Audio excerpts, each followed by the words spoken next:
Petit Coudillac, pendant 40 ans, on prenait pour un lac. Il a fallu qu'on chiale, il a fallu qu'on se batte.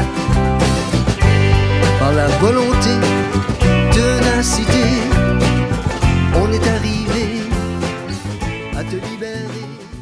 La rivière Petit Coudillac et ses abords, c'est vraiment important pour moi parce que, je veux dire, c'est un lieu, c'est l'endroit où j'habite, près de là. C'est un lieu unique, en fait, très spécial. Unique dans le sens même du nord de l'Amérique du Nord. Il y avait des espèces dans cette rivière-là qui étaient uniques au niveau biologique. Je dis il y avait parce qu'on a peut-être perdu à cause de ce qu'on lui a fait.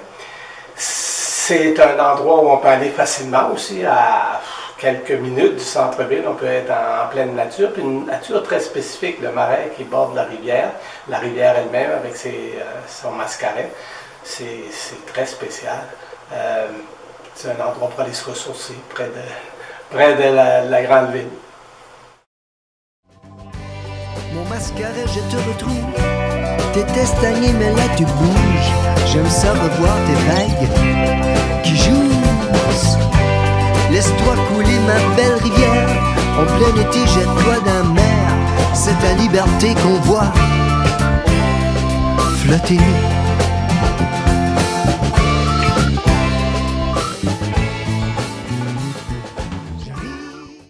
Premières espèces aquatiques dans les étangs qu'on retrouve dans le marais. Bon, à l'occasion, il y a des canards. Au bon temps de l'année, en août, par exemple, plein d'oiseaux de rivage. Puis il y a aussi des choses comme des râles, qui vont être près dans la zone un peu humide là, entre l'étang et le marais. Dans le marais lui-même, ben, il y a plein d'oiseaux aussi qui sont spécifiques au marais. On pense au carouge à épaulettes, là, qui est tellement... dont le son est tellement reconnaissable par tout le monde. Il y a 4 espèces de bruants qu'on peut voir dans la rivière, dont le fameux bruant de Nelson, qui est vraiment spécifique à cette sous-espèce-là, à l'est du Canada. Il y a des rapaces qu'on peut voir très souvent. Il y a aussi eu, à différents moments donnés, le long des pistes qui bordent la rivière, des oiseaux rares. Alors, c'est vraiment un endroit pour aller faire de l'observation d'oiseaux. Zig, zig, zig, zag, les goélands dansent dans tes vagues, les casparos qui les chatouillent et les beaux oiseaux qui gazouillent. Zig, zig, zig, zag.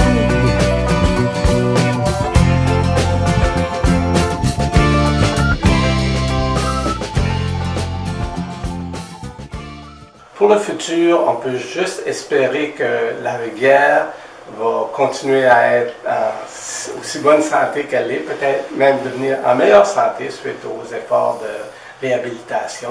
Je pense qu'on est sur le bon chemin, on doit continuer à aller plus loin. On a vraiment là une richesse, un trésor pour tout le monde, trésor naturel, puis on devrait essayer de le maintenir.